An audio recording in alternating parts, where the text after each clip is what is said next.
We've blunted creative flexibility and creative risk-taking because great writers are getting told no for projects that are just a little bit outside of their swim lane. Yeah, just stick to your knitting. Like, stick to the genre that you do well. Can you just rinse and repeat that other thing you did? It is worth at least experimenting. One of the scariest things you can do is say, I'm going to try something completely different. Dr. Dre released a tango album at one point. It was a spectacular flop. What happened after the tango album? Product 2001, one of the biggest selling rap albums of all time. The mistakes you make are the richest opportunities to make yourself better. If they want you to zag and you want to zig, go ahead. See what happens.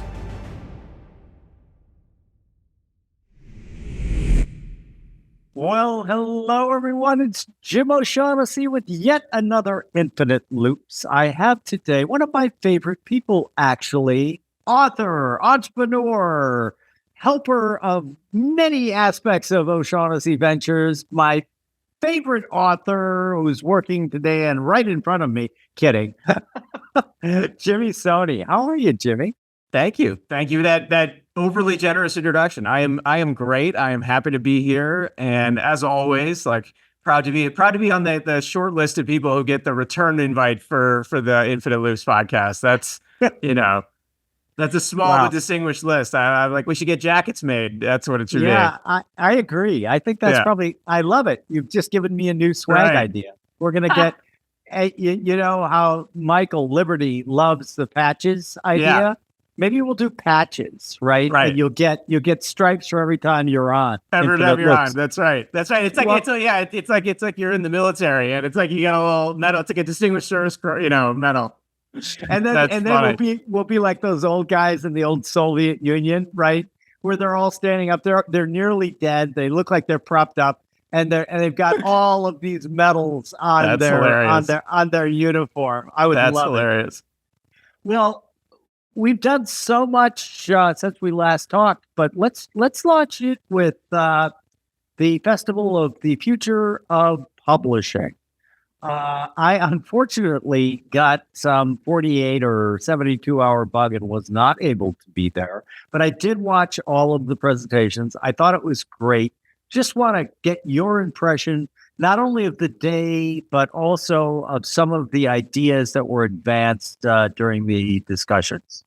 Yeah. It was yet another reminder about how the future of publishing is still being written, like, and it ought to be accelerated, right? That actually you had all these smart people in the room, and there were all kinds of folks who are working in different ways to take an industry that has been doing the same thing for 50 or 60 years and to bust it up and to try some new things. And it's fabulous. Like it was a collection of people who, everybody from like hybrid publishers, like Scribe and Page Two, to kind of to publisher service providers like Otterpine, and you just get everybody in between. And then you also had traditionally published authors. You had university press people there. But I think like the consistent theme in the room was that same thing that you and I have experienced, which is this sort of head scratching. Why can't this be different or better, right? And I think for the first time, there's actually energy from people around making it better. Yeah. And one of the things that we're trying to accomplish with Infinite Books is, I love books, you love books, we're both authors. And, when you and I were comparing notes, like nothing had changed. Nope. Literally nothing had changed from when I wrote my first book back in the 90s, the early 90s. And then you and I were talking about some of your books, and I'm like, oh my God, like it's almost like we had the same editor and the same PR agent who did basically nothing. Why do you think, and listen, I love books. I want as many publishers in the world, right? But why are they so stuck in stasis, do you think?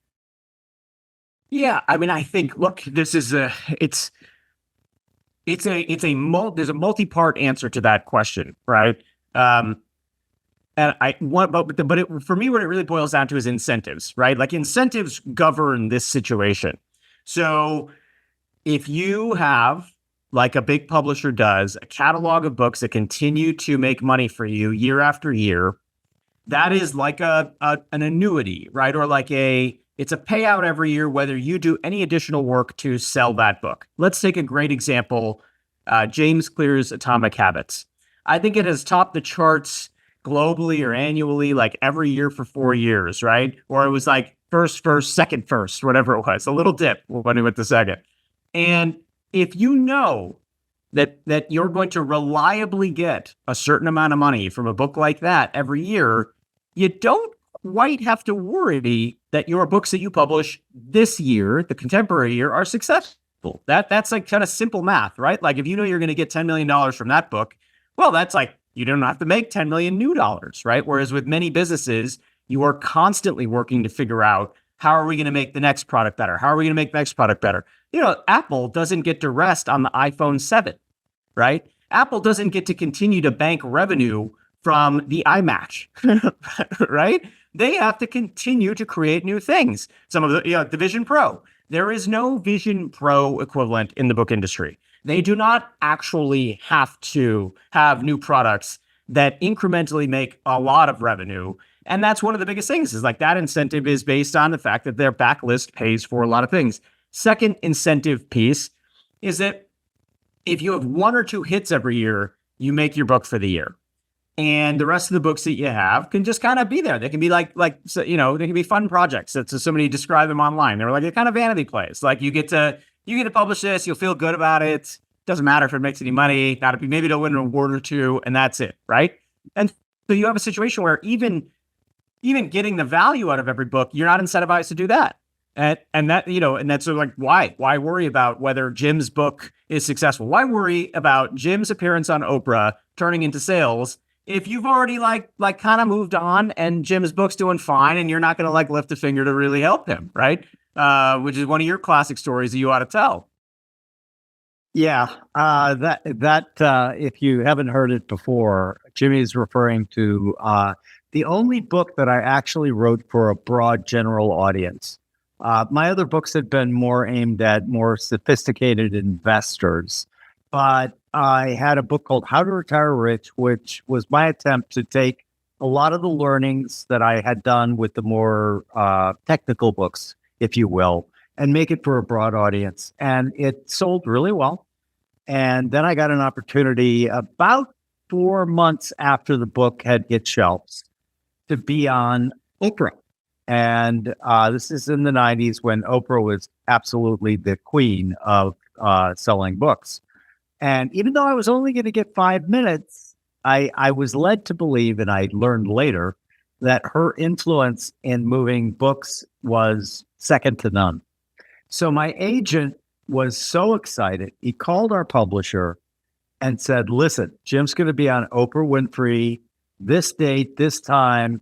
I noticed that we're down to, I can't remember how many copies were still in the warehouse. It was a small number, like 9,000 or thereabouts. And my agent, Wes, said, you've got to print more books. And they were like, we've hit the target with How to Retire Rich already. It was a bestseller.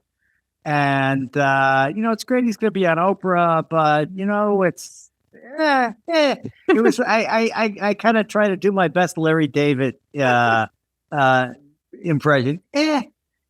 Why would we do that? And then Jimmy, this is in the earliest days of Amazon, which of course I loved. I loved going to Amazon and seeing all of the things that they were doing. And I watched it go after the show appeared, literally to number 1, not just in finance, but in books. It goes to number 1 on Amazon. And then I learned later also through the physical bookstores like Barnes and Noble and that group of stores, sold out in under a week. Who knows how many additional copies of that book could have gotten sold? And it was I was literally flabbergasted. When I was talking to my agent, I was like, Wes, do they just literally have no savvy or common sense about, Oprah, we might want to publish another, 10,000 copies at least, but they didn't. And so one of the things that always stuck with me, and then I chatted with you, what originally attracted me to you, well, obviously was your books, right? you and I have very similar interests, and I'm a huge Claude Shannon fan, for example, and so I got that and loved it. But then when I got to know you better, I learned you took a book about Claude Shannon. That, for those who don't know, Claude Shannon, father of information theory. The reason Jimmy and I can communicate this way via Zoom is because of Claude Shannon. Okay, so he should be as famous as, I don't know, any of the famous quantum physicists, Einstein, all those guys. But many people don't even know about him. But what I loved is, because you are such an entrepreneurial oriented author, you managed to sell 50,000 copies of a book about Claude Shannon. And I was like, I got to meet this guy. I think the other, I appreciate that. And I think part of it, let me comment on the Claude Shannon thing first, and then kind of go back to the incentives thing. There's one more level at which this operates. So the Shannon thing is, if you're excited about something, an idea that is worthy of spending years of your life turning into a book, right? Then I had always in my head said, it's kind of a 1-to-1, at least a 1-to-1. Meaning, if I spent 1 year writing the book, should spend at least 1 year marketing it. If I spend 2 years, 2 years. That just seems like table stakes. Like, that's just basic, right? And people are like, well, what can you do? What can you do to actually sell books? And it's like, well, find the audience of people that like the stuff that you like, and then communicate them in a way that isn't smarmy, right? Do Reddit AMAs, go on Quora, figure out where communities are that hang out, that talk about the stuff you talk about, and let them know you have a thing. And I think that's kind of like before that, there's also the step of like, make sure the thing that you're selling is actually good. Make sure that the book is actually worth reading, right? But my view was, it was just kind of obvious to me that as an author, I wasn't some protected artist to be like kept in a little place where I did my artistic work. No, I'd like get in the scrum and actually try to find people who are passionate about my book, tell them about my book, ask them to leave reviews, ask them to tell their friends, do giveaways, run contests, do everything I could. Why? Because I spent years of my life studying this guy. What is the point of publishing it and then hoping people pick it up and take it and find it, right? That's insanity to me. But to your point on your Oprah story and my story, the one thing to remember, and this is in total fairness to the people who work in big publishing, because you and I have also had great experiences with many of these people, right? This is not a conversation where we're just saying, here are all the terrible things you never traditionally publish. No. Yeah, absolutely. The point is that if my book was more successful than what they had thought or anticipated, or What Works on Wall Street had a second life where it sold another 10,000 copies or another 50,000 copies, that money was not going to go directly into the pockets of the people that helped us make the book successful. I think that one of the things that, and I'm not, I don't claim to know fully how salary structures and bonuses and incentives work within the publishing industry, but if a marketing or communications person within that industry made more money if I sold more books, there would be a lot more responsiveness to opportunities that come my way, your way, other authors' way. Because for me, if I sell another 1,000 books, it means nothing to the person who is going to do marketing, right? It's just another item on their to-do list. I think that is actually one of the things that, like, when you look at big organizations, people do this with government all the time. They're like, why doesn't the government work better? It's like, we used to like get down to the level of people and incentives. Like, it doesn't often have an incentive to run better. There's nobody that makes money if the DMV runs faster. It actually is the opposite, right? In the same way, if you sell another 10,000 copies of your book, the company makes more money. Abstractly, that lands in the pockets of people, but it is not as though 0.5% of the revenue of What Works on Wall Street is carved out in a sales fashion for somebody who is doing marketing or sales, right? And that is actually super important, because the fire for somebody to want to sell Jim's book, like, they might like you a lot, Jim, and a lot of people do, but the fire is going to come from them getting rich if they sell more copies of your book. And so there's kind of this fundamental brokenness. It's also why, by the way, one of the biggest things that I noticed that you noticed as well, it's why all the firepower is trained on launch week for a book. Like, you get 1 week, we're going to launch you like hell, we're going to make sure you do well. And then after that, like, good luck to you. Right? It's like, have fun. We'll send you inbound inquiries when we get them. And the reason I can respect why that happens is because I know that after my launch week, this publishing house has to launch another dozen books and another dozen books and another dozen books after that. So I get it. They're beleaguered. They are pressed for time and resources. But the problem is one of incentives, which is if you know that like week 2 for a book is going to be better than week 1, then there has to be a way to make sure that the incentives and bonuses and structures are aligned so that you can actually maximize the revenue on books. And my view of this is very simple, which is once I've written a book, I'm launching it for the rest of my life, right? I do marketing and promotion for my books in perpetuity because why not? I wrote them. I may as well. Also, it's not that hard and it's super fun to connect with people who want to read your books. Publishers, by necessity, by design, have to think, okay, we've got we're done. Jimmy's book, get it off our plate. He'll hopefully stop emailing us all the time and annoying us. Now, on to the next dozen projects we have to do. And I can speak from experience here where some of the editors that do the best work don't get to be editors anymore because they just have to manage so many projects. And then there's not any kind of like break. You're just always on the hamster wheel, always on the hamster wheel. So you can sort of look at organizational design and look at incentives and say, of course it works. Of course it works this way. Of course there's not any attention paid, right? And so you try to pick your winners. You try to get a few lottery tickets. You kind of have to just phone it in with the rest of them. You maybe get a couple of lucky wins, and you know that James Clear is going to float your business for a while, right?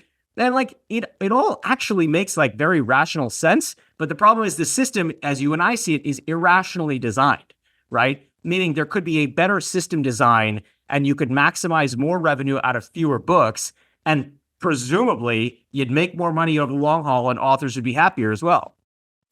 Yeah. And the incentive and the underlying structure of the system is so important. And I would emphasize, like you did, listen, I had the great good fortune of having great publishers for all 4 of my books, and my books materially helped my career. So this is not in any way a screed against traditional publishers. It's just, hey, those systems are maybe not designed the way to maximize outcomes for the author, for the company that's publishing the author, for the people who love to read that particular author or about that particular story. So what we want to do with Infinite Books is do all of that as well, right? So I come out of the world of asset management where basically what you were advocating for would be what an asset manager would call books should have wholesalers. And by that, you mean they get compensated by the number of copies that they sell.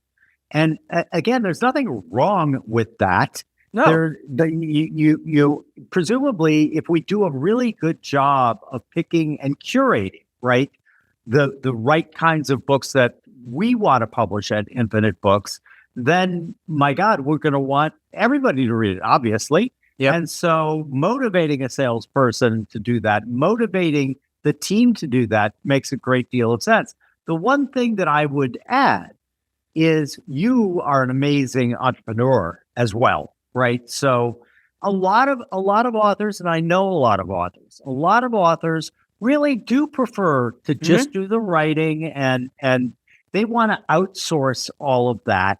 And that's where I think Infinite Books is going to have a huge opening, because we're going to take exactly that exciting spirit that you just articulated, but we're going to institutionalize it. We're going to have everybody at Infinite Books is going to be rowing in the same direction, incented in the same direction. And that's nothing but good for the author, even for the author who's like, I just really want to write my books. It would be great if you can do all of this, but designing you mentioned the DMV, that's perfect, right? Yeah. They're literally incented not to be more vision.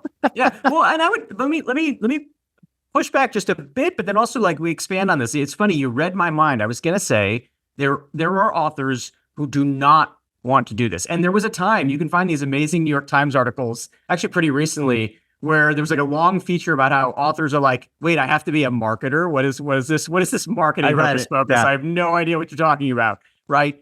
I think there's both a supply problem and a demand problem. Sure, there's some percentage of authors who do not want to aggressively market their books. And nobody is saying that you have to be like me. I would bet that the universe of authors who would do more if they knew what to do or if the Good point. opportunities were given to them is actually fairly large, right? Because authors kind of have to like figure it out on their own. But people have actually asked me, they said, so does your publisher help you get in touch with Elon Musk? Like, do they set up that? Like, it's like, people don't know. And so authors, you could imagine, also don't know. They're like, so exactly how do I get this other stuff done? If publishers just led the horse to water a little bit, I suspect what they would find is that authors are actually hungry to say yes to podcasts, say yes to media appearances, say yes to any opportunity to sell some books and get their message out there. Because again, they spent years of their life working on the thing. It's not that big of a lift to do an hour or 2 or 3 or 10 on like podcasts or any other kind of media, right? That's one thing. The second is it is the case that part of the challenge on the incentive design on the author side is because the publisher takes so much of the revenue. It actually, for authors, the advance is everything. Meaning, and for those who are listening who may not be familiar with the publishing model as it's run today, generally what happens is with one of the big publishers, you'll get a dollar amount as an advance. It's effectively a loan to you, right? You get a certain dollar amount, usually pretty low. That's the money you get for writing the book. Until you get enough sales to make that back, you will not see new money on your book, right? And so that's actually really important. A lot of people don't know that. They assume authors get like big contracts and it's very fancy. It's really not. Generally, these sums are very small. You don't get new money until the book is what it's called earning out. It's earned back its advance. So with that context, what's important is that because publishers are generally taking between 85, 95% of the revenue on any given sale, authors are also kind of just like, what does it matter if I sell another 1,000 books? They're like, what's that going to do for me, right? And by the way, that's like, makes sense. The math doesn't really add up. You're like, 1,000 books, what's that? I mean, minus this, plus you take out taxes, agent fees. What am I left with? Why would I want to spend my time doing that when I can spend my time doing other more remunerative things? So, but again, what I just described is not a motivation problem. It's an incentive problem. Because if 1,000 books was worth more money, you would eventually find a price point where it would be worth it to any author to go and do a thing if it meant more book sales, right? And so sure, is there a category of authors who are never going to want to do aggressive marketing? Maybe. I would put that number in 2024, I think that number is pretty low. Like authors and any kind of content creator has become accustomed to the fact that in the same way that Dwayne "The Rock" Johnson and Taylor Swift cultivate a direct relationship with your audience, you have to cultivate a direct relationship with your audience. There's no getting around that anymore, right? It's not even like The Rock can just be like, can somebody else do the marketing for the tequila, right? Like he can't do that. Like, even when Taylor Swift was doing the release of the Eras Tour in movie theaters, she got super involved in the design of the way the contracts were going to work. And like, here's what we're going to make relative to the theaters. Creators can't exempt themselves from this stuff anymore, right? And because they have, publishers have gotten away with murder, I think, for many, many years. Yeah, and that's a really good point in terms of you are probably right. If the publisher, and hopefully we're going to have the design of Infinite Books be kind of ideal along these lines, if the publisher has a model that aligns with the author wanting to do all those podcasts, wanting to make all of those appearances, then I think you're probably right. The author's going to go, great, of course I'll be on that podcast. Because, authors are really, I don't think I've ever met an author. That's an interesting question. It just occurred to me.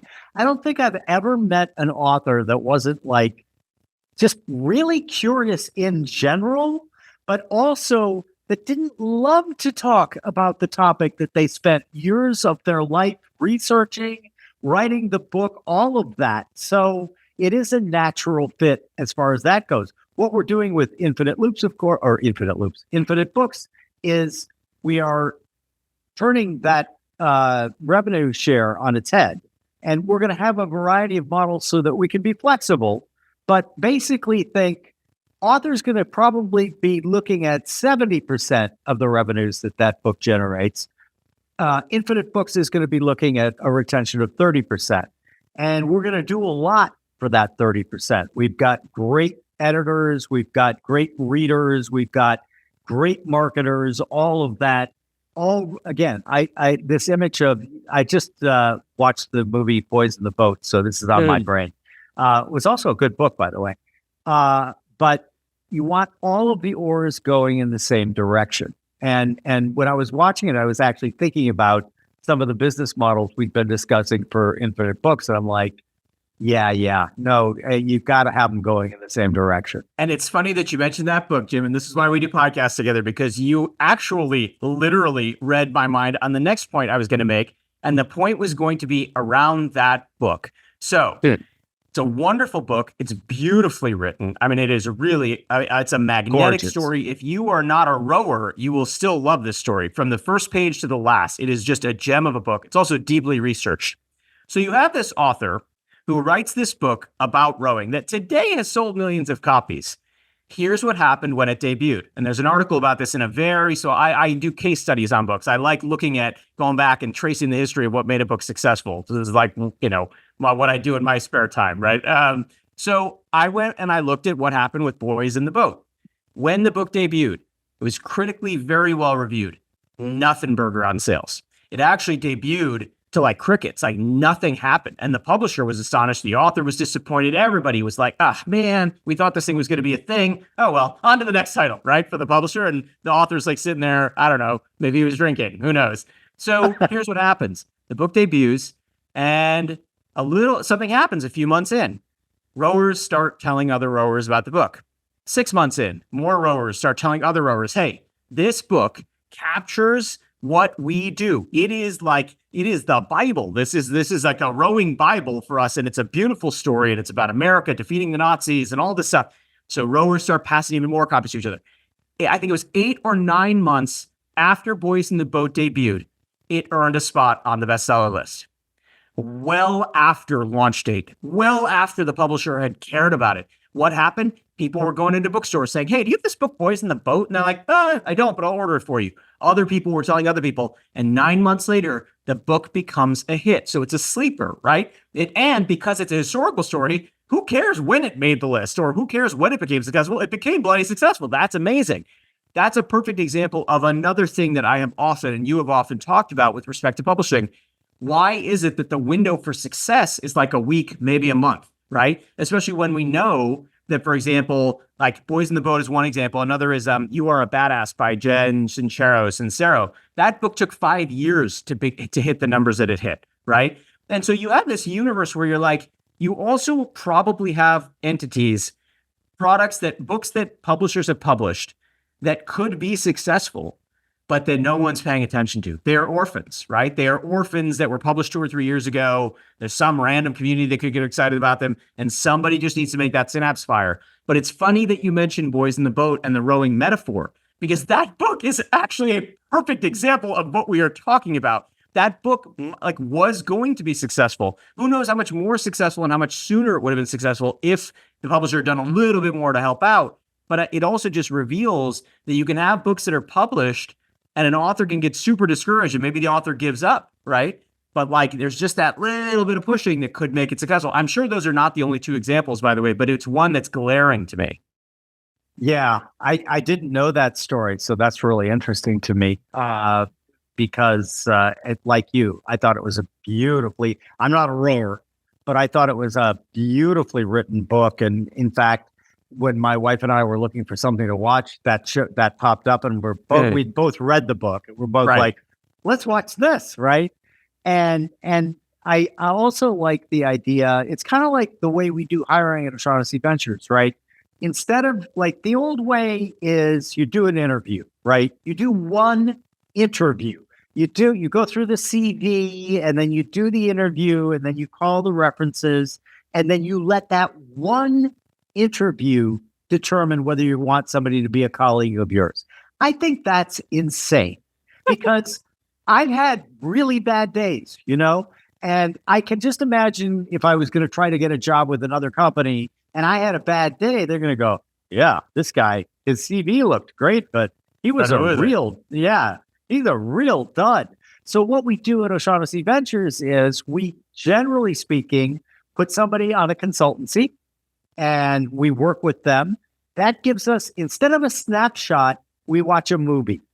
And then once the ups and downs, because we all have ups and downs, right? It's just a fact of life. But if you see somebody who's consistently good and you're really vibing with them, then finally after that we go, we really want you to come and work for us full time. And it's just so funny that it's not just books, it's not just hiring, it's like everything. Unless you're talking to somebody that you in another context know. By the way, why do you think one of the best forms of getting a job is weak associations? Not necessarily strong ones, but weak. In other words, your network expands dramatically, but it's the people who know you well enough. They might not be your best friend, but they know you well enough to say, hey, you know what? You guys really need to talk to Jimmy Soni because I've met him several times. He's got great ideas about this and that. So it's kind of like this pattern that is down here that from which all of this stuff springs. And it amazes me that we don't understand this better, not just in publishing, but across all ways of doing business, right? Yeah.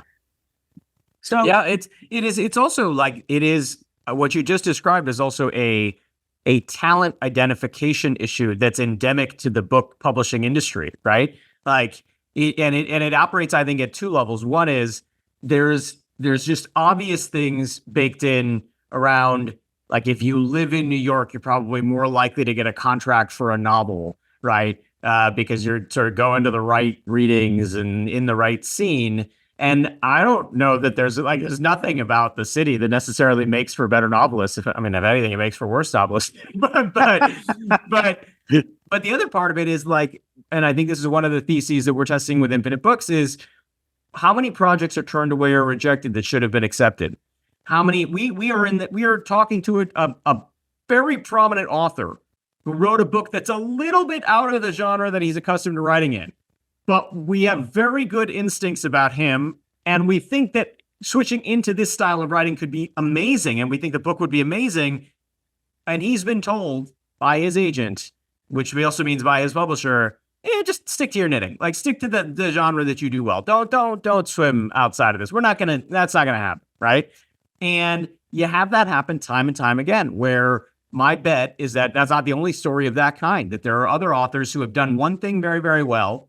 And then they're just like, nah, can you just rinse and repeat that other thing you did? Like, we don't want a memoir from you. We don't want a kid's book from you. We don't want anything else from you. Just stick to this thing, right? Like just dance, do that dance for us. And to me, that's like artistically depressing, because here's what happens when that happens. You get Hollywood, which is just sequel after sequel after sequel after sequel. And before you know it, we've got 14 Fast and the Furious movies. I'm like, God knows how many different franchises of superhero things. And you get maybe one Oppenheimer, right? Or you get one Barbie. You get one thing where someone says, I'm going to color outside the lines a little bit. We're going to take some risks. It might cost some money. We're going to have to figure it out. That, to me, is actually one of the other problems, which is you got to believe there are editors at a big publisher that have wanted to really take a chance on a project, but they just weren't able to because of economic incentives or internal dissension or something, right? And that's the other thing about this. It's the reason that you and I are actually we're more than just passionate about this. It's like it comes from a deep place of we're a little bit angry. It's like, I'm angry that someone got told no when they should have been told yes because of some goofy quirk of the industry that says, hey, why don't you just not do that thing? And we don't want to take a chance on it. It feels a little risky for us. The thing about the risk is the risk might have been bigger in an era where you didn't have print on demand and an era where you didn't have digital publishing. But in contemporary times, even if you didn't think that an author's book would be successful, why wouldn't you just say to them, let's do it straight to audio. We'll go straight to audio with you. We won't do a print run, but if you think you're right and we think you might be right, we'll put the money in to do the audiobook. We'll make the book good. And if we lose, at least we didn't lose big. We didn't lose across all our formats. Let's run that test and then see if we should go back and do a print version. I can't imagine, apart from authors who are too precious to say yes to a deal like that, if you have a passion project, something you're really excited about, why wouldn't you why wouldn't you take that deal 9 times out of 10? Absolutely. And the idea of a very well-known author who we are talking to, who's got a track record that is killer for all of the books he's written. He's written a somewhat different book, and his publisher has said no. And immediately when we started talking about that, I thought the same thing is going on like over on YouTube, audience capture. In other words, I got it in the case of the well-known kid who got so fat because he was trying all the different foods, and he got captured by his audience only wanting to see one thing from him. Mm-hmm. And the idea is no, no, no, no. I mean, you've got a talented person, a really talented writer.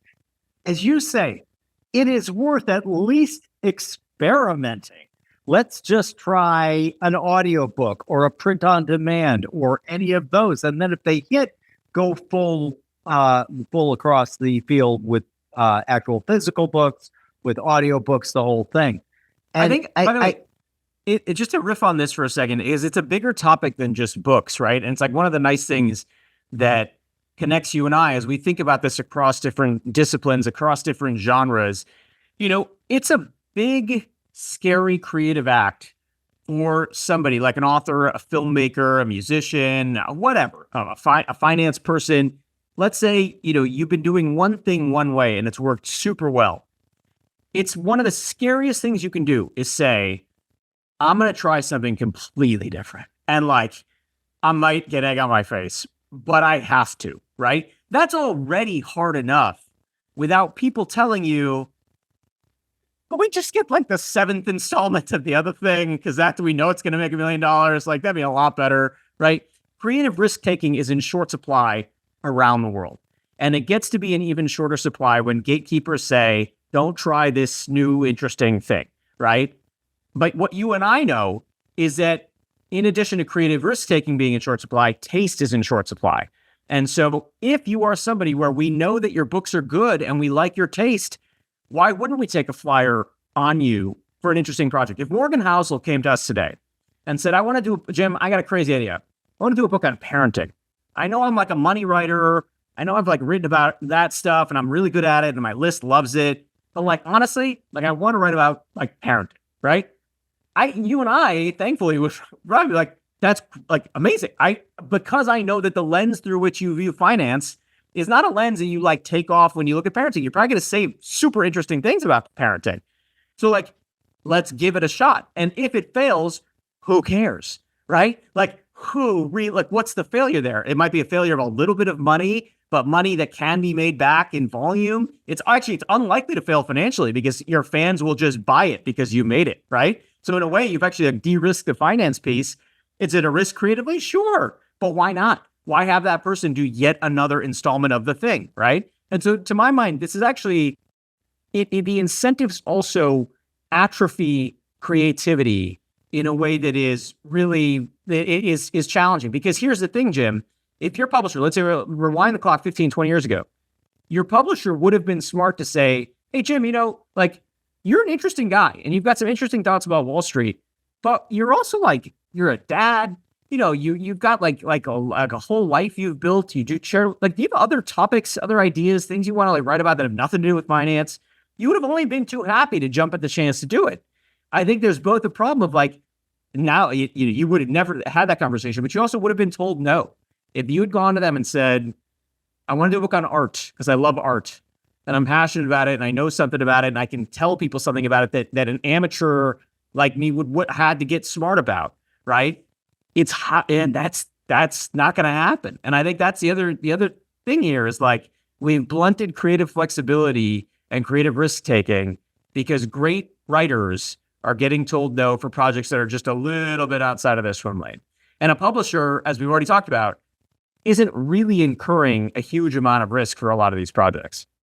Yeah, and that's a really great theme to riff on because I think you're absolutely right. Because a book often sometimes can beget a movie or a documentary or a podcast from that author on that particular topic or, fill in the blank, right? And when you are blunting somebody's creativity, the other point you bring up that I really have come to understand much better because I'm kind of like, I'm a weirdo in that, like, risk. I love risk, and it took a good friend of mine in Manhattan to convince me that, Jim, you're very unusual in your love of risk. He said most people really, really hate risk. So that risk aversion, and of course, Danny Kahneman, who died recently, basically posited it and had ample evidence to back him up that people are risk seeking when things are going bad, but risk averse when things are going really well. So it's this asymmetry. In other words, we have to have 2.5 times the gain on something to make up for, like, we need $2.5 to gain to make up for $1 of loss. That's why when things might not be going our way, we're like, oh, what the hell? Let's roll the bones. Let it ride. Let's let it ride and see how it goes. But when things are going our way, again, this is from Wall Street, right? What is one of the biggest things that people do? They sell their winning stocks too soon. They hang on to the losers because they're like, what the hell? And they sell their winners. So it's the exact inverse of the way things should actually work. And what's really interesting, as I've done this brand new company doing completely different things from asset management, to see all of the things you learned over there having really direct applicability over here is really interesting to me. I love the point, though, that, anyone listening, watching, if you've got a project that you really feel passionate about, you know what? Jimmy says it. I will reemphasize it. It's scary. Doing something like that is scary. But now you have so many ways you can do it that, like in the old days, I could definitely see. I remember when I wrote my first book, Invest Like the Best. Literally, I went to Borders bookshops, which no longer exist, and I picked up a guide to all the publishers and typed out on my computer, obviously, the query letter, because I'm very lazy and I didn't want to write the book because it was nonfiction until I actually had someone say they would publish it. But Right. I sent the query letter to, I think, 100 publishers. I lost the rejections. I'm so sad that I did, because they were, some of them, Jimmy, were hysterical. Like one came back like, why would you ever dare send a copy of a finance book to us? Wow. Don't you know anything about Wow. And so they were indignant. They weren't just like, yeah. Yeah. They weren't disappointed. They were angry, They were angry. Yeah. But the point is, you don't have to do that anymore. You don't Right. have to. You don't have to send query letters and suffer the slings and arrows of 98% rejection rate, right? I sent out 100 query letters. I got 2 offers, right? Yeah. And so that's not a big percentage win, but who cares, right? And I think that sometimes cultural lag affects us all because we're all running human OS. Of course. And for those listening and watching, the fear factor has gone way down. And take the chance. Send your query to Infinite Books. We will definitely take a look. But you make another really good point.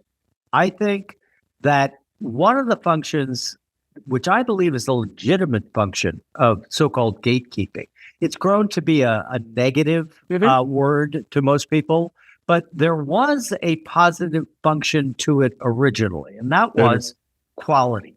Right. Good taste, right? And so Michael, Liberty, and I were chatting the other day, and I'm like, I honestly believe the taste is going to become an amazingly marketable thing to have. Because if you have good taste, by the way, for all readers, if you love to read, we'll work out a deal with you where we'll actually pay you to read things from Infinite Books, because the world of today is just so different than the world of just like 10 or 20 years ago. And it often takes, and I include myself here, it often takes people a while to kind of catch up to, oh, wait a minute, I don't have to be afraid to submit this to Infinite Books because, like, I can print it myself if I don't want to, which leads me to, well, what do you think? Like, we embrace all kinds of publishing, But I'm also seeing kind of a trend right now among many authors that I follow, a particular type of author who is kind of like going a pox on all publishers. It is. Just self-publish. What are your thoughts on that? I think it's a good fit for a certain kind of author. You and I know some of these people. Their books are quite good in some cases. Here's the challenge, I think, which is quality control is hard when you're the only person looking at something, right? That's one thing. It's like when you don't have somebody else who is not on your payroll, but is on someone else's payroll and can be independent, you kind of lose a little bit of the, hey, like, let me take you to task here for this sentence, this paragraph. Hey, how do we restructure this? You have done less, if somebody is less invested in the success of like actually making your thing good and being able to give you honest advice about it, right? That's kind of one quality control piece. And you also notice that quality control in the quality of the pages, the typesetting, the design of the book, the look and feel of the book. Many people, like you get a self-published book and often it just feels a little off. There's something about it, feels a little dusty, feels a little something. There's just a certain look and feel that is missing in some of these self-published operations. It's also the case that like part of what a publisher does in a good way, not always, but often enough, is they slow you down and they get you to take a breath and they get you to say, okay, let's like take 3 extra months and make the book really, really good. Not just like, okay. And I think there's a race in some self-publishing industries in particular genres to like get a book out every day or get a book out every week because volume matters and that's how you're going to make your bones. Fine. That's like a certain book for a certain kind of person. But if a publisher can encourage you to slow down and take a breath just a little bit, that is a valuable service that you cannot really get in self-publishing. You have to have a lot of discipline to say to yourself, it's just as much a problem of like speeding up as it is slowing down. You often do need to let ideas marinate. You need to sit with them. You need to actually like do something. I think the other piece of it that's a little tough is your incentive alignment is only with yourself, right? So you're the only person that's going to really do well if your book is successful, but it actually takes it so that there's no other institution that has any incentive to help you out or to do anything, right? And like, it actually does help to have somebody else that's going to get rich if you also get rich, right? And even if we're using the metric as like not financially rich, but let's say successful, the book's a success. Like one of the things about Infinite Books, we want our authors to be successful, right? Because makes us look good, makes us feel good, all that stuff. And so there's a way in which it's like, oh, actually, there are some incentives when they're aligned that help to like the sum of the parts is greater than the whole, right? And that you do miss with self-publishing. You do actually lose some of that in self-publishing. Now, no knock against, by the way, people who decide to go that path. I think it's a great path for a lot of folks, but there is still a relationship with a publisher that can help that is short of what the big publishers do, that is different than what the big publishers do. Yeah. And, as you were talking, one of the things that I posited, in this whole Great Reshuffle series that we're doing is it also is reflective of kind of a zero-sum mindset, a scarcity mindset versus an abundance, positive sum mindset, right? In that, I mean, like, why not, right? Why not try to get as many people working together if everybody's going to benefit, right? And you don't want to necessarily, and I'm kind of thinking, when you were talking, I was listening and thinking, Stephen King. Remember the book that he wrote about the guy who went back in time? What was it, 1920? Oh, yeah, I don't remember. 1963, something like that. Okay, so I read that book. And I got to tell you, at the end of it, I thought it was a great story. I really did. I thought the story was great. They turned it into a miniseries and all that. But at the end of it, I was a little bit miffed because I'm like, this book would have been so much better had just a regular standard issue editor come in and said, Stephen, oh my God, no, you've got to kill at least a couple of your darlings, right? And so if that can happen to like one of the most successful authors of all time. Who decides to self-publish, I mean, it's like I would be nowhere. Luckily, my wife was my principal editor, She has summa cum laude in journalism. And like without her, man, my books would have really sucked. I'm happy to say that because the second set of eyes were really, really helpful. And then when the third set of eyes in the form of the publisher's editor came on, she, and in a couple of instances, he gave me really good suggestions, right? And so, yeah, my stance is, hey, if you are the type who could self-publish, sure, that's great. Yeah.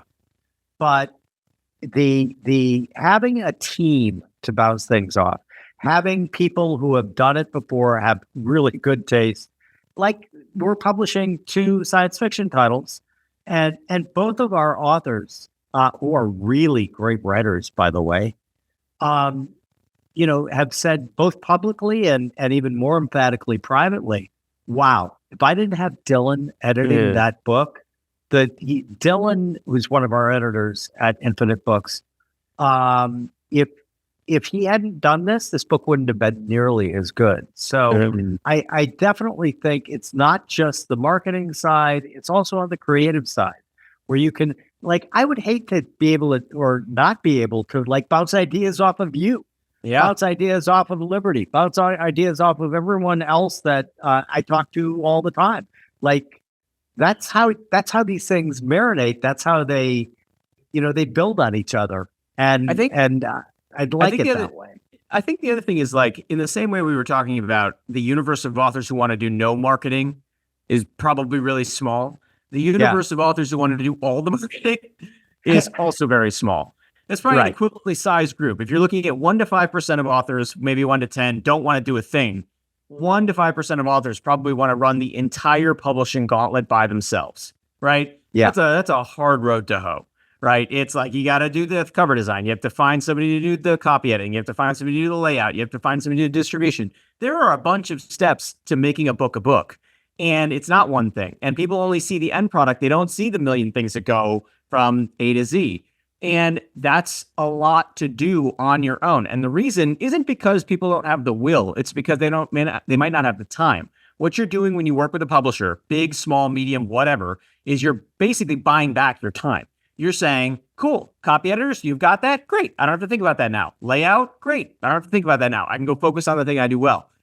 I think the difference between contemporary publishing and times past is that you can dial up or down the level of outsourcing those things to other people and then figure out the economics in a way that actually makes sense, as opposed to just saying, I'm giving up all control. I'm giving up the copyright. I'm giving up cover design. I'm giving up the title. I'm giving up royalties in excess of 75, 80%.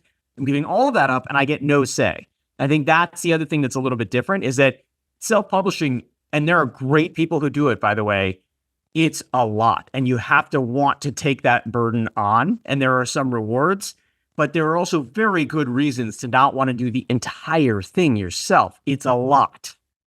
Yeah, I agree. And the thing that I'm most excited about with all of our verticals and Infinite Books as well is, why not just experiment? Like we've talked about, why should it be that a book can't be published simultaneously in all languages? Yep. Like we now have the capability to do that. We're doing, you know how I do the 2 thoughts thing on Twitter every day, right? And we're turning it into a book. And just watching that process really underlines what you just said. I mean, the number of meetings that the various team members have had on just that book alone. But then we're going to say, well, okay, shouldn't it also be published in Hindi? Should it also be published in Spanish, French, German, etc.? And in the past, it was a very arduous and difficult and time-consuming way of doing it. Artificial intelligence is getting better and better and better. But we're not just going to say, oh, we'll just have AI do it. What we're going to do is we're going to have Hindi scholars who have like PhDs in Hindi saying, yeah, this is a good translation, right?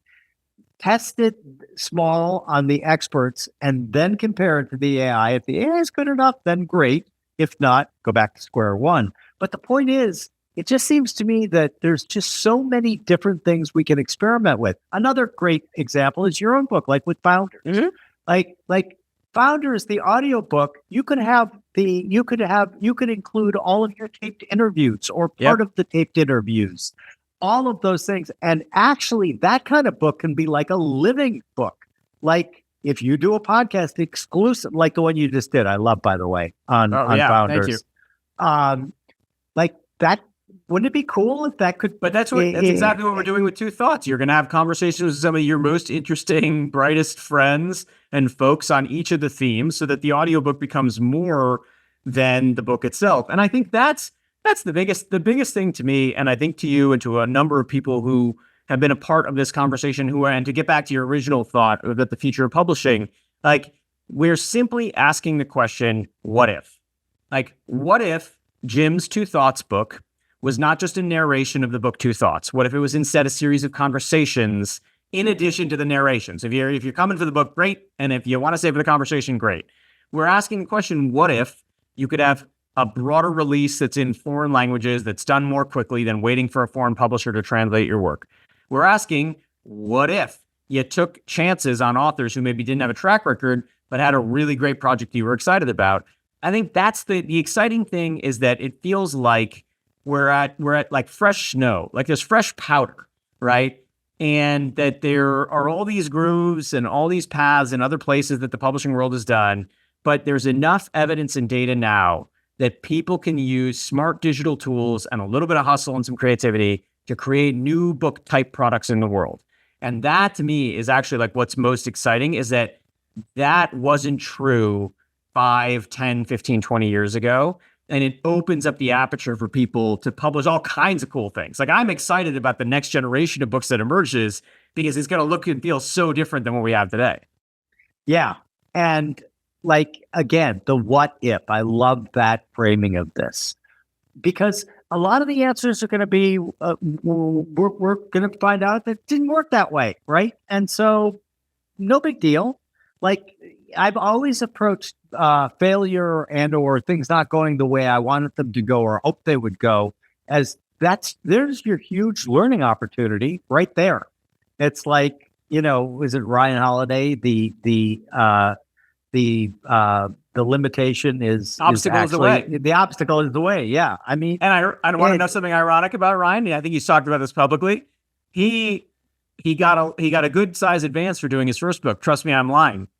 Then, which is a book about marketing and about his life as a marketer. He comes back to the publisher and says, hey, I have this book about this topic called Stoicism. It's about philosophy. I have a philosophy book in me. And it's this thing, this kind of like this ancient system that I use. It's called Stoicism. And if I have my facts right, and Ryan, feel free to correct them, I think his advance was much, much, much lower on Obstacles Away. They basically did it as a favor. They said, trust me, I'm lying. Your marketing book did so well. We don't think this Obstacles Away thing's going to do anything. So, well, we'll give it to you. We'll take the chance. We'll roll the dice. And Obstacles Away crushed. I know it's outsold, trust me, I'm lying. But it is a huge success, and it deserved its success. And it did so well. And that was exactly the kind of project that you and I are describing, which is risk. As it was like a moment of risk aversion. He managed to overcome it. He wrote a great book, and it became successful. How many obstacle is the way type projects got killed because the author was like told no by either their agent or their publisher, right? And if you're that author and you're listening, send us your stuff. If you want to self-publish, send us your stuff. Exactly. And, that's the whole problem with label thinking. That's actually an oxymoron, because once you label something, you stop thinking. Mm-hmm. You just put everything in that label bucket. And like Ryan, for example, no, man, you're trust me, I'm lying. That killed. It was an amazing marketing. You're talking about fucking stoicism? Right. Oh, what are you talking about? What the hell is that? Like, no way. So absolutely. I think the other thing, just to get back to some bigger themes too, there's this challenge of like, you can look at a creative life, and if one person's done one thing one way for a long time and they've been successful, it's tempting to say like, that's what you should do. The creators I admire are the creators who went through periods and different things that they were testing and playing with. And there's a lot of value in looking at their lives as well. probably the most famous contemporary example who's still, obviously is like trying new things all the time is Taylor Swift because of her era. Literally, the tour is called the Eras Tour, highest grossing tour in music history. And it goes through all of the different eras of her music, which we should remember. People don't remember. She started as a 14-year-old country music star, right? Like doing country music, and people told her you should stay in that lane. And she said, no, I want to branch out and do pop. Then people told her that they should only do a certain kind of pop music. Then she branched out and tried something else that was a little darker and slower and this and that. But if you look at like a career even like Dr. Dre's, people don't know this. Dr. Dre released a tango album at one point. He had a tango album. It was a spectacular flop. What happened after the tango album? Product 2001, one of the biggest selling rap albums of all time, right? And so I think that there's something to be said. Like, here's another, by the way, let's go. Well, you're like, oh, music doesn't work for me, Jimmy. That's not a good example. Michael Jordan left basketball to play baseball. And it didn't go exactly as he had planned, right? A bunch of reasons why. And then the baseball strike happened, and he starts playing with the Bulls again. He comes back to the Bulls. That, to me, is actually not a story about him getting back to the thing he was good at. It's a story about somebody who had the courage to try something that they thought they might fail in. And that's amazing. He was the best basketball player in the world. Maybe the best, as one person put it in that Last Dance documentary, maybe the best person to do anything ever in anything, right? And he says, I'm going to abandon all of that, and I'm going to go do this thing because my dad always thought that I should be a baseball player. I love my dad, and I love baseball. I'm going to try that. And he puts on a White Sox uniform, and he almost makes it. And that, like, talk about the courage. You have Nike contracts. The world is watching you. People admire you. Literally, the entire planet thinks of you as like an icon, right? And you're like, I'm going to go play baseball.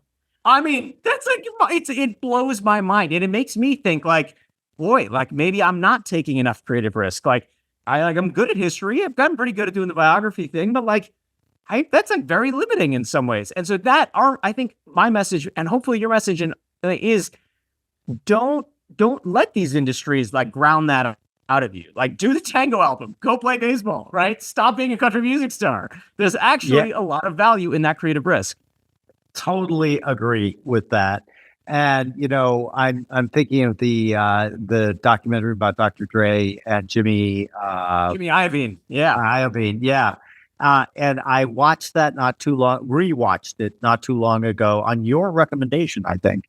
And I just like that got me so charged up that like I love Dr. Dre. I love all of the Dr. Dre produced albums, like on the rap and hip hop side, right? Right. I must admit I didn't know about the Tango album, but I think like, he'd prefer it that way. I think a lot of people didn't. They weren't thrilled about that.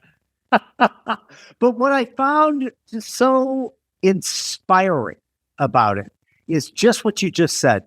Like the ability to say, you know what? No, not only am I going to pivot, I'm going to really pivot and see, because that's how you grow. That's how, like, we've talked about Steve Jobs going on to next.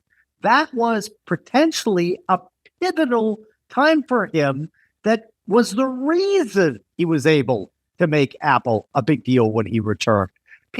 We always tend to, what's the great quote? Life can only be understood backwards, but it must be lived forwards. We tend to put that in, like Michael Jordan. Well, he is X, or Dr. Dre. He is the best producer of this. A lot of these people experimented, failed, succeeded, but then they tried different things. They went different places. And I think that just the inspiration of that, getting out of the rut of just like one thing, and this is what I do, right? And so I love all of those stories. And I think, look, you have Jim. I mean, I'd be curious for your thoughts on like, you have had multiple career arcs in your life. What is the feeling like? Let's say like the day after you've had a success, and now you have to figure out what to do, right? Or you want to try something new. I think it would be good for people to hear from you about this too, because you've lived this. It's not academic for you. You sold O'Shaughnessy Capital Management. You have to start something new. There are other businesses, other projects. I'm curious for how did you manage the psychology of trying a new thing after you had a success? So in my case, it was always, I was best known in finance for quantitative investing. What Works on Wall Street, published by McGraw-Hill, made my career.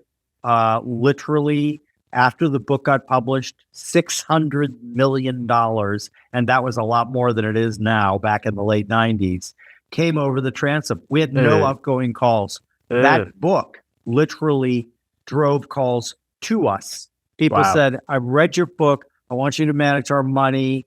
And literally 600 million. And one of the guys who worked for me said that one of my earlier hires was arguably the most highly paid operator in the world. Telephone operator in the world. You're just literally taking the calls.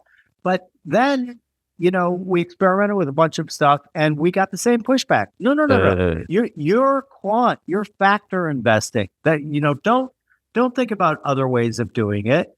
And of course, I ignored most of those people. But that's how I got interested in machine learning, right? Because I was kind of thinking, well, I think, we've mined all of the gold that we're going to find in the quantitative vein because we're all using the same data, right? So we got to look elsewhere. We got to find other things. But I always had a bunch of other interests at the same time. Like I've written fiction treatments since I was in my early 20s. And we're going to publish one of them with Infinite Books. But really, in my own experience, it just made me like supercharged to do the new things, right? Like one of the things that you can call it sort of saturated intuition, or when you see the same pattern again and again and again, what some people forget is that sometimes is applicable in other industries, right? Not always. Let me hasten to say, you don't want to think because I'm good at X, I'm going to kill at Y. Right. Generally not true. But when you are in a thing that is kind of the reason I was drawn to Wall Street in the first place was because I kind of thought of it as the Olympics of business, right? You had to know about everything. You had to know about history. You had to know about psychology. You had to know about evolution and evolutionary biology and psychology and all those things. And I loved all that kind of stuff. So it was kind of perfect for me. But it also led me to a bunch of different things like art and music and all of these things. So for me, I call this my third act of hopefully a 4-act play. And so I just thought, well, when my wife and I were talking about it, she's like, well, you'd never retire, would you? And I'm like, no, are you kidding? I said, first off, you'd kill me after a week if I retired. But secondly, I'd be bored to tears. And so, but it was really easy for me to say, well, okay, what do I love? And so, and also, what do I love, but what do I think I can make a difference in? Because there are some things that I love that I'm not going to be able to make a difference in, right? But I kind of looked at if you look at the verticals of O'Shaughnessy Ventures, those are all things I love. Right. But there are also things where I think that working with a fantastic group of like-minded people, we can make a difference in those particular things. I see a lot of arbitrage opportunity in publishing, in filmmaking, in media, be it YouTube, be it Substacks, be it podcasts, etc. And so for me, it was kind of like I was like just giddy.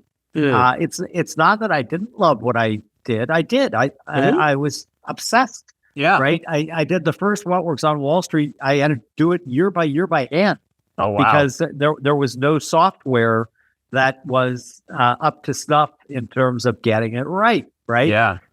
So, but yeah, in my case, it was like, okay, let's go try this. Let's go try it. And it's funny because I'm sure that I'm just going to fuck up a ton of stuff, and yet I'll learn from that and iterate and iterate and iterate. It's just like if I could get people to understand just kind of one thing about it, just given my own life and my own history, is the mistakes you make are the richest opportunities to make yourself better. And a lot of people will say, but don't you care what people think about you? Well, generally, I really don't. But I'm kind of lucky that way. Right. But the other thing I did much more when I was younger, right? Like that's normal. But one of the things, and it's a great quote, I can't remember whose it is, but it's like, as you get older, you realize that you care less and less what other people think about you. And one of the reasons for that is because you realize they're not thinking about They're you not at thinking all. about you at all. That's right. Yeah. So it's hard because that's something you can't. It's like wisdom. You can't teach wisdom. You can teach knowledge, you can give information, you can do all of those things, but you can't like turn a key and say, now you're wise. It takes the experience, it takes the joy of and heartache of going pain through and life. suffering. And Yeah. pain. Exactly. If you're not signed up for all, it's just not going to work. Right. Because that's what it takes to get there. And that's why I love people like you, people like all of the other people on the OSB team or in our orbit. They are just relentlessly curious, really, really willing to give lots of different things a try, because that's how you learn. That's how you grow. One of the first things that one of the first OSB meetings was, I said, look, we're going to crawl, walk, run. And you can't run before you learn how to crawl. Right. And it's a bit like people get impatient, and or it would be like me saying, yeah, I'm going to do asset management, but I'm going to just change what I did just a little bit. Like, how boring is that? I've done that. Yeah. Well, and by the way, we're coming up on time too. Just to get back to somebody that you and I admire, that we kind of kicked this conversation off, Claude Shannon is a perfect example of what happens when you mix brilliance with an indifference to other people's opinion. Because what did he do after information theory was a hit? He could have been a scientific celebrity. He could have been a Feynman. He could have gone on the lecture circuit. And he gave up his position at Bell Labs, moves to MIT, and begins a life as a tinkerer. And he builds chess-playing computers, and he builds rocket-powered frisbees, and he builds with Ed Thorpe the world's first device to be world's first wearable computer, which was a device to try to game the casinos at blackjack. They go to Vegas and they test it out. They almost get arrested and kicked out, and they get the attention of the mob in a bad way, right? And so there's all of this stuff about his life, and part of his life is just deciding that you're going to pursue your curiosity wherever it takes you and as far as it can take you.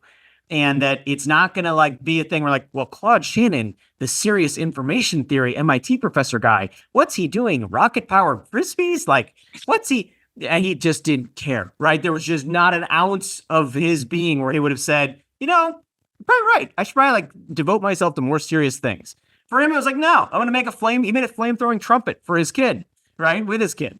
Andrew, and you can see it in the documentary. It's amazing, and it just shoots out flames because he once had an idea. He said, "Why don't we make a flamethrowing trumpet? I think that'd be pretty funny."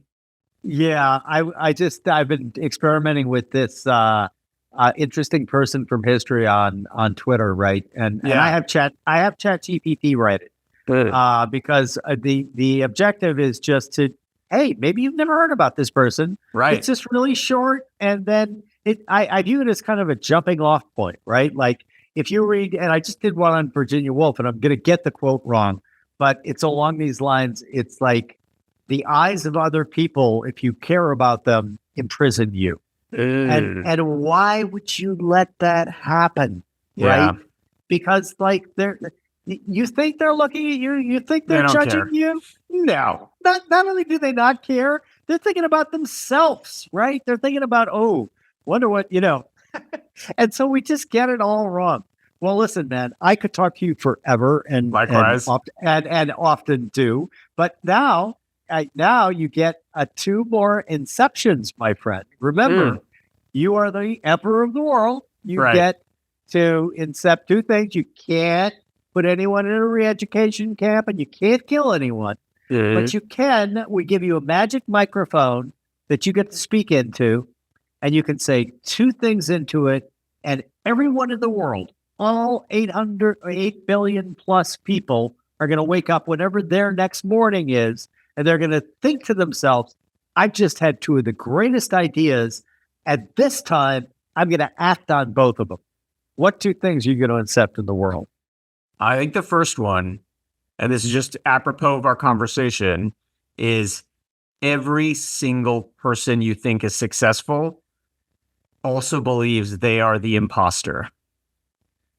is that is totally, it's a fact of life. Like when you go and really peer into the lives of the people who are the greats and the people who thought you think they've got it all figured out. Maybe not now, but at some point in their lives, they thought they were gigantic imposters, and some of them still do, right? And they still do it anyway. So that's thought one. And I would say thought two is do not let an institution or an industry that has been doing one thing one way tell you that you can't zig if you want to. That if they want you to zag and you want to zig, go ahead. See what happens. I love it. Both of those will definitely lead towards higher agency and I think greater happiness and fulfillment in people's lives. Jimmy, thank you so much for joining me. This was such a pleasure. Doubt, it's so fun. Always. It always I'm like, I'm fired up. This is great. All right. Until next time, my friend.